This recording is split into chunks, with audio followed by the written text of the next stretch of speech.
হ্যাঁ, তো আশা করি সকলে ভালো আছেন। তো আজকে আমরা আলোচনা করব হ্যামস্টার কম্পিটিট নিয়ে। তো যারা সিজন 2 এখনো খেলতেছেন, লিস্টিং ডেট কবে আসবে এবং এর তোমার ডায়মন্ডের প্রাইস কত হবে? তো সেটা নিয়ে আজকে আমরা এবং আরো আছে যে হ্যামস্টার কম্পিটিট টোকেনের বা কয়েনের যে প্রাইসটা বর্তমানে কত চলতেছে ট্রেডিং এ, তো সেটা আপনাকে বাইন্যান্স থেকে আমি জানিয়ে দেব।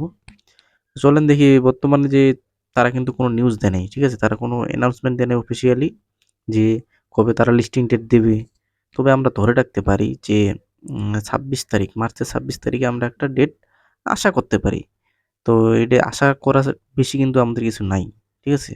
তো আমরা আশা রাখতে পারি যে মার্চের ২৬ তারিখে তারা একটা হ্যামস্টার কোম্পানি লিস্টিং ডেট যদি দেয় তাহলে দিতে পারে। তো আশা তো রাখতেই হবে ভাই। সেই আশাটা আমরা এখানে রাখতে পারি। আর ডায়মন্ডের মূল্য যদি আমরা বলি, হ্যাঁ, ডায়মন্ডের ভ্যালু কিন্তু রয়েছে, মূল্য কিন্তু রয়েছে। আপনারা যখন ডায়মন্ড মানে কালেক্ট করবেন আরকি। তো যদি আমি গেমটা দেখাই, যেমন এই হেক্সা পাজল গেমটা আছে, এখানে যদি আপনারা কালেক্ট করতে যান, তো সেই ক্ষেত্রে কিন্তু এখানেও মানে 0.0011, ঠিক আছে? সেরকম দেয় ডায়মন্ড। তার মানে কি ১ ডায়মন্ড হইতে অবস্থা খারাপ। তো সেই ক্ষেত্রে এখানে বোঝা যাইতে পারে যে হ্যামস্টার কোম্পানির ডায়মন্ডের মূল্য রয়েছে। এখন কথা হচ্ছে যে এটা কিন্তু তারা হ্যামস্টার যে টোকেন দিবে ডায়মন্ডের পরিবর্তে, না সরাসরি তোমার কয়েন দিবে। আগে যেমন কয়েন ছিল সেটা দিবে। তো সেটার উপর নির্ভর করতেছে। এখন আমরা যদি কথা বলি যে বাইন্যান্সে যাই, দেখেন তো বর্তমান মূল্য কত চলতেছে সেটা দেখব। তো সেটা দেখেন 0.002628, মানে 26-এ নেমে গেছে।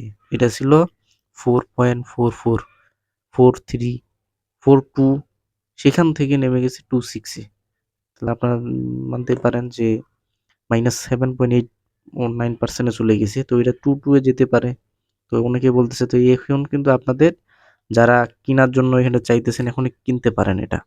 কারণ এটাই এর স্টার্টিং প্রাইস। হ্যাঁ, নিম্ন থেকে আরকি। 22 এ যাইতেও পারে, বলা যায় না। তবে যদি আপনারা কিনতে চান এখনই কিনতে পারেন, লাভ হবে। সেটার জন্য আমি বলতেছি যারা কিনতে চান এখনই কিনতে পারেন। ভবিষ্যতের জন্য লাভ হবে, তো বাড়বে। তো এর বিভিন্ন বিষয়ের উপর নির্ভর করে। যদি আমি আপনাদেরকে দেখাই, হ্যাঁ? যে এর তোমার সাপ্লাই হচ্ছে তোমার ১০০ বিলিয়ন, ৬৪ বিলিয়ন। এই দামটা কি বাড়তে পারে? আপনাদের সবার মনে প্রশ্ন যে এই টোকেনের প্রাইস, হ্যামস্টার টোকেনের প্রাইস কি যদি বাড়ে কিনা বা বাড়বে কিনা? তো এখানে দেখেন, এখানে তোমার মার্কেট ক্যাপ, ঠিক আছে? এগুলো কিন্তু জিনিস যে মার্কেট ক্যাপ কি, ফুললি ডুলেড মার্কেট ক্যাপ কি, তারপরে এগুলো কিন্তু ভেরি করে দামের বাড়ার ক্ষেত্রে, কমার ক্ষেত্রে। তো এখানে ছিল ২২১ মিলিয়ন মার্কেট ক্যাপে, কিন্তু এখানে আছে ১৬৯ মিলিয়ন বর্তমানে। তার মানে বুঝতেই পারতেছেন যে ধীরে ধীরে কমতেছে, দামও কমতেছে। তো এটা বাড়বে বলতে জানুয়ারির দিকে বাড়তে পারে, তার আগে বাড়বে না। কারণ এটা বিভিন্ন বিষয়ের উপর নির্ভর করে, তাই না? যেখানে এখানে সাপ্লাই বেশি, সাপ্লাই বেশি হওয়ার কারণে এখানে দামটা কিন্তু কম। আগে বাড়ছিল, যা হোক 0.01, শুরুতেই যারা দেখছেন যে 0.01 ছিল, কিন্তু ধীরে ধীরে কমতে কমতে আজকে কোথায় চলে গেছে। তো এটা ধীরে ধীরে বাড়বে যেহেতু এর সাপ্লাই বেশি। কারণ যে কোনো জিনিস একটা হোল্ড করে ধরে রাখার চেয়ে যদি সেল বিক্রি হয়, ঠিক আছে? তাহলে সেল যদি বিক্রি হয় বেশি, তাহলে কিন্তু সেই জিনিসটার দাম কমে।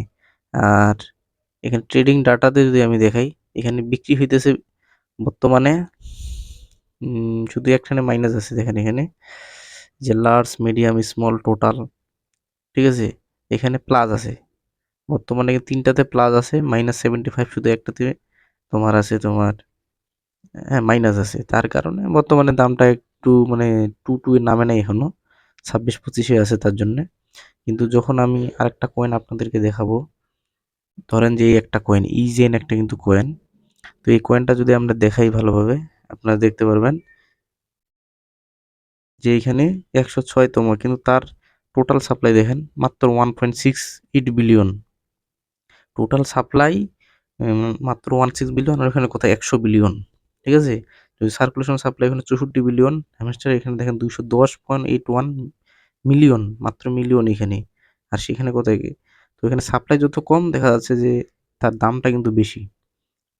হ্যাঁ, সাপ্লাই যত কম তার দামও কিন্তু বেশি আছে। আর এখানে আপনি যদি দেখতে পারেন মার্কেট ক্যাপটা এখানে ৮৮৯ মিলিয়ন, ঠিক আছে? তো প্রাইস কত এর? দেখেন $৪। ইস্যু ডেট যদি আমি দেখাই কবে এটা, মানে এই টোকেনটা ছাড়া হয়েছে কবে সেটা দেখেন 2024-10-1, মানে হ্যামস্টারেরও পরে ছাড়া হয়েছে, কিন্তু দাম দেখেন $60। এখন আপনারাই বুঝে নেন, দাম $4 কিন্তু ছাড়া হয়েছে হ্যামস্টারের পর 10 তারিখ ডিসেম্বরের, না সেপ্টেম্বর অক্টোবরে ছাড়া হয়েছে। ঠিক আছে, তো তাহলে ভাবি দেখেন একবার যে তোমার নির্ভর করে কিসের উপর, যখন একটা জিনিসের সাপ্লাই কম হবে তখন সেই জিনিসটার দাম কিন্তু অটোমেটিক বেড়ে যাবে। ঠিক আছে, যেমন সাপ্লাই যদি কম হয় অটোমেটিক দাম বেড়ে যাবে, গ্রাহক আছে কেনার জন্য, কিন্তু সাপ্লাই নেই, তার কারণে দামটা কিন্তু বেশি হবে। ঠিক আছে, তেমনি অন্যান্য কয়েনের মধ্যে এটা ঘটছে, কিন্তু হ্যামস্টারে কিন্তু এটা ঘটে নাই। কারণ কি?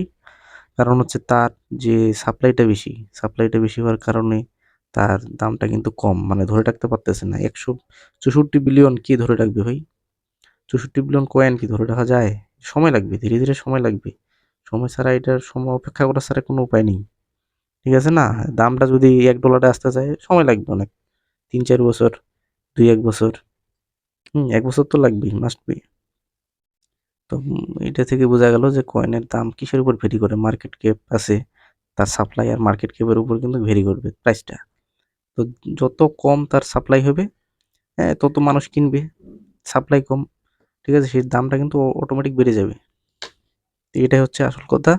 তো এরকম যদি ভিডিও আপনারা পেতে চান, বেসিক কিছু জিনিস জানতে চান, তো অবশ্যই চ্যানেলটি সাবস্ক্রাইব করে রাখবেন। কারণ সাবস্ক্রাইব যদি না করেন তাহলে কিন্তু আপনি ভিডিও পাবেন না।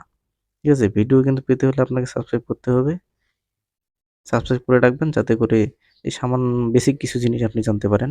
সব ভিডিও তো দেখবেন না, কিন্তু কিছু কিছু ভিডিও ভালো লাগতেও পারে।